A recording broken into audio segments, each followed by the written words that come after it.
Hey guys, it's Chris Tan, your Bitcoin buddy, and on this video, we're gonna talk about NFTs.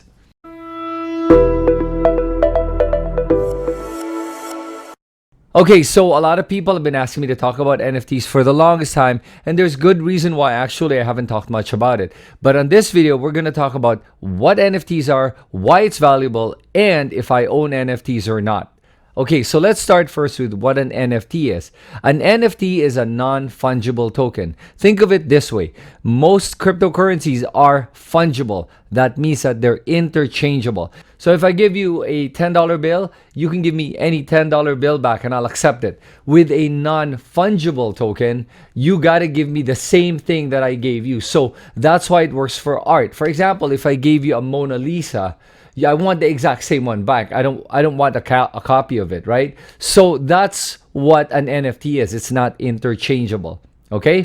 Now, what makes NFTs valuable?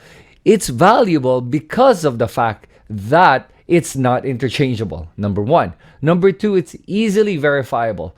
Number three, it's completely unique.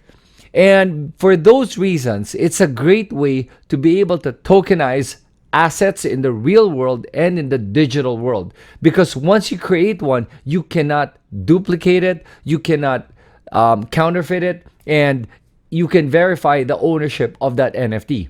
So what are NFTs good for? Well, there's a lot of use cases for NFTs that we haven't even explored. Right now, NFTs are being used primarily for digital art. And most of you heard about the Beeple artwork that was sold for, I think it was $69 million. And some other artworks that have been sold for so much money. And aside from that, NFTs have been used to buy digital land and also maybe accessories and weapons and clothing on the digital world. For example, for Axie Infinity, they're selling land there that is in the form of an NFT. And so is Sandbox and Decentraland. So that's primarily where NFTs has been used for to date. But there are a lot more uses for NFTs that we haven't even begun to explore. And even now, I can think of a really good use case for NFTs. Number one, for real estate. Imagine the biggest problem we have with real estate at the moment. To be able to own a property, you need to have a certificate that says you own the property. That has to be verified by a government agency. But those certificates, especially in the Philippines, can be counterfeited, and that's where all the legal problems start. So when you're buying a property, you don't even know if they have the real title or if they have a fake one, and it's hard sometimes to verify because so many people in the government offices are easily bribable. So that's the problem that we have with the current system. Now, when you put a land title on an NFT, it's verifiable by everyone and anyone, and it cannot be hacked or it cannot even be counterfeited. Imagine if you own land and you tokenize it in the form of an NFT, anyone and anywhere you can verify your ownership. And it secures your asset. And that's the great thing about it. So other things an NFT can be used for is to tokenize, for example, luxury goods. Can you imagine if you have a Rolex and now it's on an NFT? So you know that your Rolex, the one you're wearing, is completely unique and it's verifiable by anyone and everyone that it's an authentic Rolex. And you could even trace where it was made, where the parts came from, and all of that stuff. So I know some of you are probably thinking, yeah, but with an NFT artwork, for example, you can easily copy it or get the copy, right? And create another NFT for it. But I'll tell you the biggest difference. It's the same in a real world asset. You wouldn't want to be wearing a fake Rolex, would you? Think about it. Even if you wear a fake one, and even if people can't tell if it's a fake one or not, you know it's a fake one. Doesn't feel good. It's the same with an NFT. You would prefer to own the real one than a fake one. Now, the biggest difference is, yes, you can create a copy and create an NFT out of it, but it's still not the original because the original has to be manufactured by whoever created that artwork. But there is one danger. What if the artist decided that instead of making one NFT for that artwork, and after they sell it, technically they can create 10 more. But would it be in their best interest to do that? Probably not, because if they did that, that NFT would lose value and they would lose credibility and nobody would buy an NFT from them anymore. So I think because of that reason, artists are very careful not to ruin their name by just printing more NFTs after they've committed to, let's say, 10 NFTs. Unless they buy it back first and then they sell again. I mean, there are a lot of different reasons how it could work. but definitely by losing their credibility, they also lose value in their NFTs and their sellability. So now the question I'm sure on everyone's mind is this: do I own NFTs? I don't own NFTs, and I'll tell you why I don't own NFTs.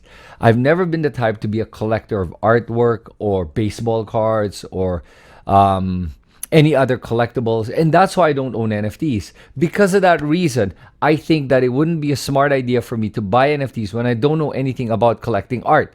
I know a lot of people that are getting into the NFT craze and are buying a lot of NFTs. It's risky. And I'll tell you guys that if you've never collected art or baseball cards or whatever those collectibles are, and then you start buying NFTs of Bored Apes or whichever NFTs and you don't know anything about it, you're pretty much gambling right there, because you don't know what the basic price of the ones you're buying and if it's going to be worth anything in about a year or 2 years, or even if it's going to be resellable. So that's why for me, I don't want to get into anything that I'm not familiar with. And currently, the NFTs being sold are primarily digital art, which I know nothing about.